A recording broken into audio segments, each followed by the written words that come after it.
మనిషిని సన్మార్గం వైపు నడిపించేది క్రమశిక్షణ. ఇటువంటి జీవితాన్ని ప్రసాదించేది దేవుడు. ఆ దేవుడి మీద ఉన్న భక్తి మనిషిలో ఎంతో గొప్ప పరిణితి తీసుకొస్తుంది.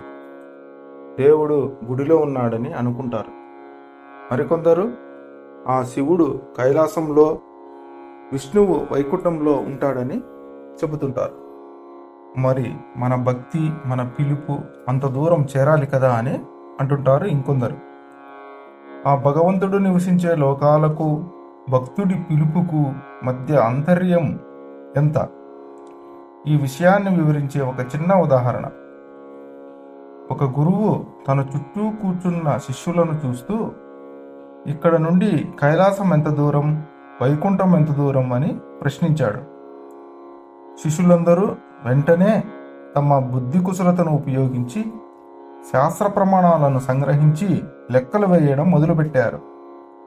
అప్పుడు ఆ గురువు తన శిష్యుల అతి ఉత్సాహాన్ని చూసి చిరునవ్వుతో, కైలాసం చేతికందే దూరంలోనూ, వైకుంఠం పిలుపుకందే దూరంలోనూ ఉన్నాయి అని చెప్పాడు.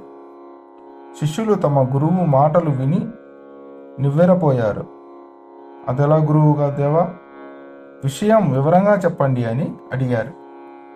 అప్పుడు గురువు ఇలా అన్నాడు: యమధర్మరాజు మార్కండేయుని ప్రాణాలను హరించడానికి వచ్చినప్పుడు అతడు శివలింగాన్ని గట్టిగా ఆలింగనం చేసుకున్నాడు. అప్పుడు కైలాసం నుండి శివుడు వచ్చి యమధర్మరాజును శిక్షించి మార్కండేయుని రక్షించాడు. అంటే కైలాసం చేతికి అందినంత దూరంలో ఉన్నట్లే కదా. అదేవిధంగా తటాకములో ముసలి నోటికి పట్టుబడిన గజేంద్రుడు ఎలుగెత్తి నారాయణ అని పిలిచాడు. వైకుంఠంలో ఉన్న ఆ శ్రీహరి వెంటనే పరిగెత్తుకుంటూ వచ్చి గజేంద్రుణ్ణి రక్షించాడు. ఆర్తితో పిలిచిన భక్తుని పిలుపు వైకుంఠానికి వినబడిందంటే మరి వైకుంఠం పిలుపు వినిపించేంత దూరంలో ఉన్నట్లే కదా అని గురువు వివరించాడు. గురువు అన్న ఈ మాటలకు శిష్యులకు సందేహం తొలగిపోయింది.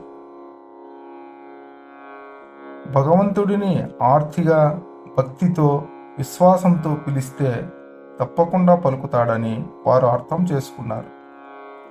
సర్వే జనాం సుఖినో భవంతు.